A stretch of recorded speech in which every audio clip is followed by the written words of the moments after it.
Buenas tardes con todos. Presentaremos el trabajo final del segundo parcial de la materia de PLC NRC 8669 del grupo número 2, el cual es planteamiento de una solución de automatización para un agrupador de cajas. Los integrantes somos Kutisaka Diego y mi persona David Campaña. Tenemos el esquema del problema en el cual se nos indican los pulsadores que existirán en el panel de mando: marcha, parada, fin de ciclo, emergencia y rearme. El funcionamiento del problema es el siguiente. Una vez que cada una caja activa el sensor de presencia M, el cilindro A empujará las cajas y las irá apilando una por una hacia los finales de carrera, A4, A3, A2 o A1. Una vez que las 4 cajas estén apiladas, el cilindro C, el cual hace de tope, se retraerá hasta el fin de carrera C0. Una vez hecho esto, el cilindro B se extenderá hasta el contenedor.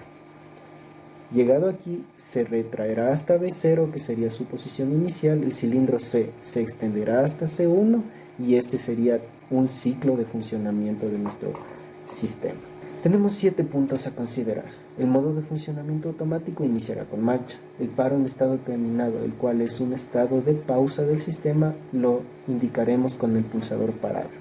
El paro fin de ciclos era un pulsador llamado fin de ciclo. Este lo que hace es, una vez que lo presionemos, el sistema terminará el ciclo que está haciendo y se dirigirá directamente hacia un estado de paro.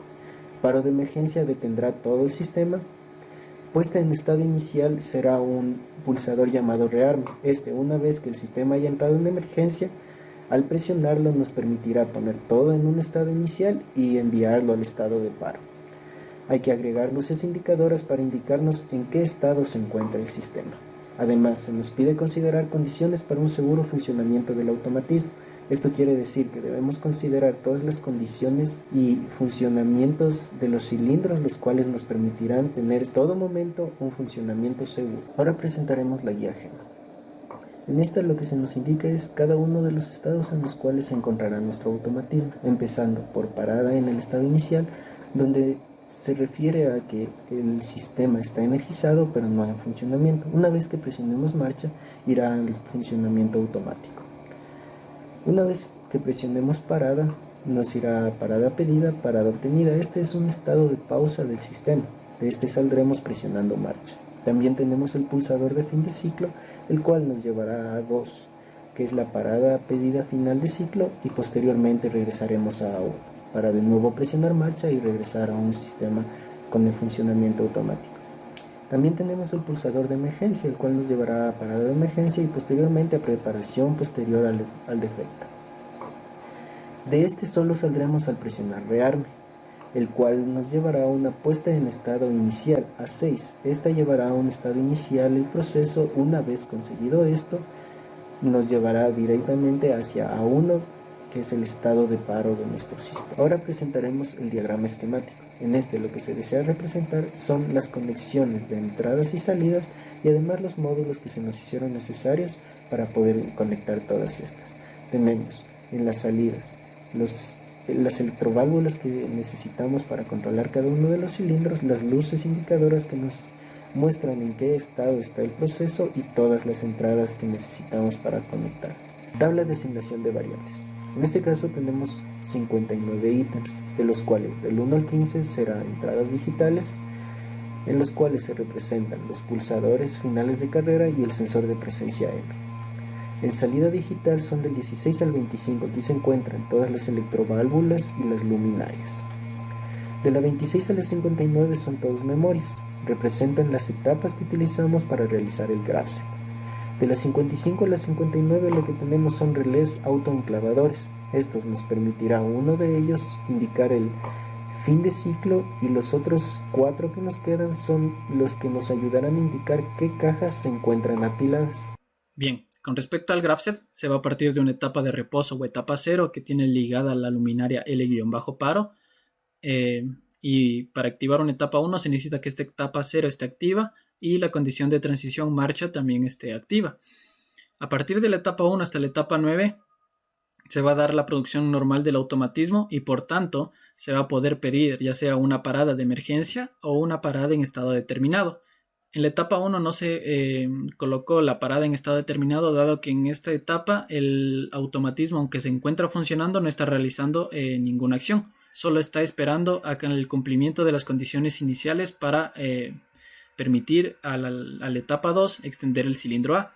En este caso, la condición inicial es que el cilindro C esté extendido, el cilindro A esté retraído, el cilindro B retraído y se detecte la presencia de una caja. Cuando se cumple esta transición, se pasa a una etapa 2. La etapa 2 es la encargada de extender el cilindro A hasta cuando se detecte algún fin de carrera. En este caso, el fin de carrera FCA4, dado que es el primer recorrido que va a realizar este cilindro.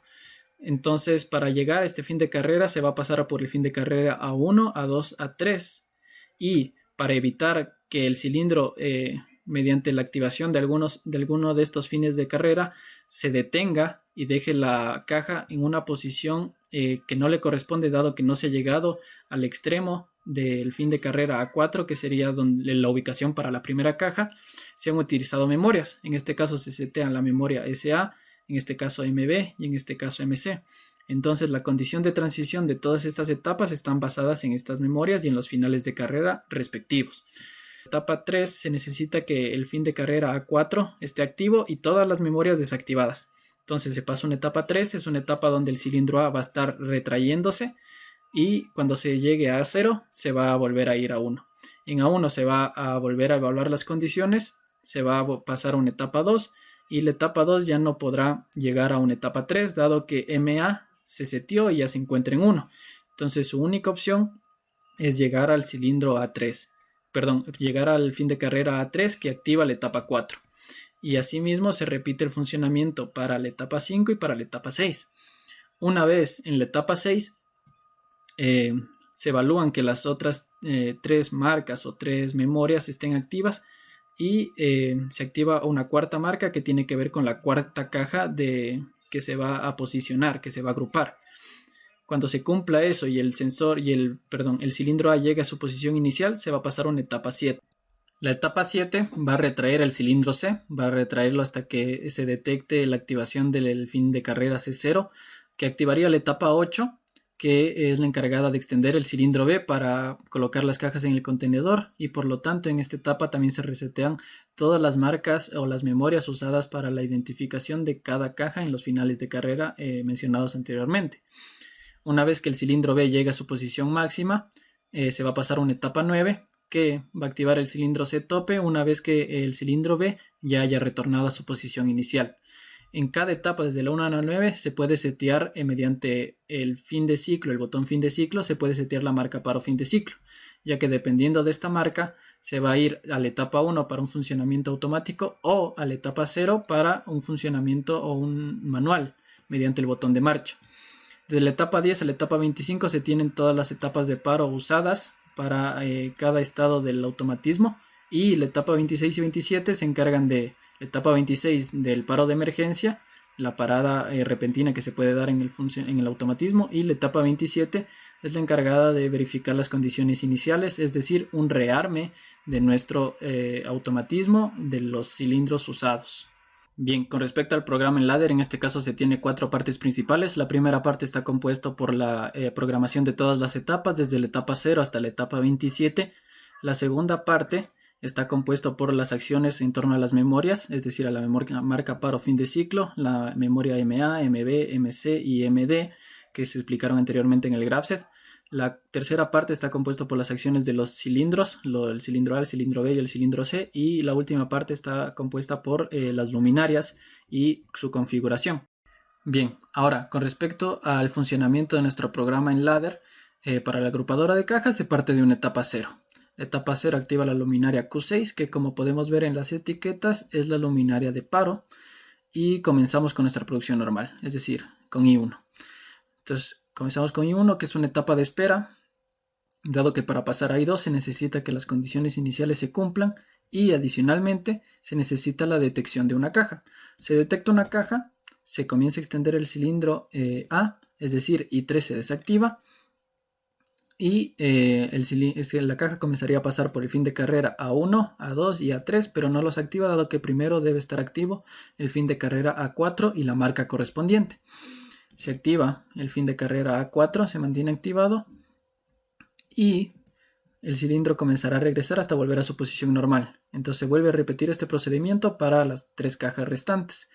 se detecta una caja, se extiende el cilindro, se desactiva la marca, se llega al fin de carrera deseada, en este caso FC3, se vuelve a la posición inicial de A y se vuelve a detectar otra caja. Se detecta otra caja, se comienza a extender de nuevo el cilindro, se llega ahora a la posición 2 del fin de carrera A2, se vuelve ahora el cilindro a su posición original y se vuelve a detectar otra caja. Se desactiva I3 y ahora se desactiva I1. Entonces cuando tenemos I4 activa y las 3 marcas activas, pasamos a una etapa 6. Y para pasar a la etapa 7, que es donde el cilindro C ya se retrae, basta con que llegue el cilindro A su posición original, que es en A0. Entonces llega el cilindro A y estamos en una etapa 7. Entonces, si el cilindro C se comienza a retraer, es decir, FCC1 pasa a estar desactivada. ¿Y qué se va a activar cuando llegue el cilindro C a su mínimo? Se va a activar el fin de carrera en C0, es decir, se activa la etapa 8. En la etapa 8, en cambio, se va a comenzar a extender el cilindro B. El cilindro B se va a extender hasta llegar a un B1, por lo tanto, B0 va a estar se va a desactivar hasta que el cilindro llegue a B1. Entonces, en esta etapa se va a desactivar I4, I5, I6 y I7, que lo que nos dice es que se llegó al máximo, es decir, se llegó al FCB1, es decir, las cajas ya pasaron a estar al contenedor, dado que ya llegaron a su parte máxima para ser arrojadas al contenedor. Por lo tanto, se activaría I9, lo que activaría la etapa 9. Entonces, en este caso, el cilindro B ya se estaría retrayendo y se va hasta que este cilindro llegue a su posición original, que es en FCB0, no se va a activar el cilindro C, no se va a extender, pero una vez llegue a su posición inicial, se va a extender el cilindro C, permitiendo una nueva ejecución del automatismo, dado que ahora se extiende el cilindro C y nos interesa que el cilindro C llegue a su posición de FCC1.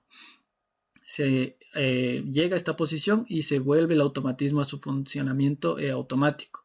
Pero ahora lo que vamos a hacer es hacer un funcionamiento, pero con un paro determinado y un paro fin de ciclo.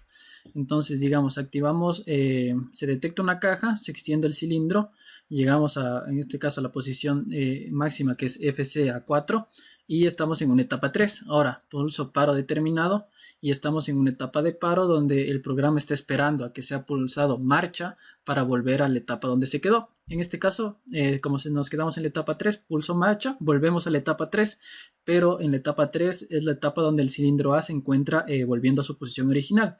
Entonces, de la etapa 3 pasaríamos directo a la etapa 1 y esperaríamos la activación de otra caja nuevamente. Ahora, con respecto al paro fin de ciclo, ahora se va a realizar el mismo procedimiento para el automatismo, sin embargo se va a dar una activación de I13, que es el botón fin de ciclo, y que activaría la marca paro fin de ciclo para que el automatismo ya no vuelva a una etapa 1 de funcionamiento automático, sino sería una etapa 0 para una activación manual.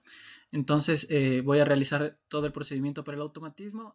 Bien, entonces únicamente lo que faltaría es que el cilindro C llegue a su final de carrera C1, es decir, se extienda, y cuando esto suceda, lo que pasa es que el automatismo va a volver a su etapa 0 y ya no va a volver a una etapa 1 como lo vimos anteriormente para el funcionamiento automático. Entonces presionamos I11, que es para el cilindro, y como vemos el automatismo vuelve a una etapa 0. Ahora bien, nos faltaría probar únicamente la condición de paro de emergencia. Entonces digamos que nosotros llegamos a un fin de carrera 3 y detectamos una emergencia, una condición de emergencia en nuestro automatismo. Entonces lo que sería es presionar I14, que es el paro de emergencia, y sería un estado de emergencia. El estado de emergencia lo que nos dice es que todas las marcas se van a reiniciar y adicionalmente cuando se presione rearme, el cilindro C se va a poner a su posición inicial y se va a comprobar que el cilindro A y el cilindro B también se encuentren en su posición inicial. Entonces, una vez suceda esto, se volvería a una etapa 0, a una etapa de paro, la cual permitiría iniciar el automatismo nuevamente. Entonces, como vemos, después de la etapa de emergencia, pasamos a una etapa cero cuando las condiciones sean las indicadas para iniciar el automatismo. Gracias.